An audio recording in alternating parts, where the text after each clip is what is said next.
إصلاح نظام البطاقة التموينية. السلام عليكم متابعي قناة شكوماكم حسن السعيد. قبل البدء لا تنسى الاشتراك وتفعيل الجرس ليصلكم كل جديد من الأخبار العاجلة والمهمة. وزير العمل يوجه بوضع آلية قابلة للتطبيق لإصلاح نظام البطاقة التموينية.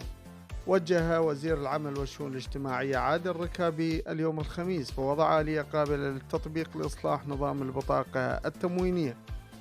وقال المكتب الإعلامي لوزير العمل في بيانه أن وزير العمل والشؤون الاجتماعية عادل الركابي وجه اللجنة المشكلة بقرار مجلس الوزراء للاقتصاد بوضع آلية واضحة ومقبولة وقابلة للتطبيق لإصلاح نظام البطاقة التموينية بغية شمول الشرائح المستحقة بها ومنح أولوية للفئات المستفيدة من خدمات وزارة العمل التي تندرج ضمن خط الفقر، لافتا إلى أن الوزير استمع خلال ترأسه اجتماعا للجنة إصلاح البطاقة التموينية يوم الخميس الموافق 11 من آذار بحضور مدير عام دائرة العمل والتدريب المهني ومدير دائرة التخطيط والدراسات في الوزارة وممثلي الوزارات المعنية إلى شرح عن التجربة المصيرية في إنشاء بطاقة تموينية إلكترونية. وأضاف أن الركابي شدد على أهمية تحديد ومعرفة المتطلبات والمسؤوليات على كل وزارة للبث بمشروع تحويل البطاقة التموينية إلى إلكترونية، وأن تتولى وزارة الاتصالات إنشاء شبكة إلكترونية للبطاقة وتوفير الدعم الإلكتروني لها، موجها بتشكيل لجنة مصغرة لحسم هذا الملف خلال الأسبوع المقبل،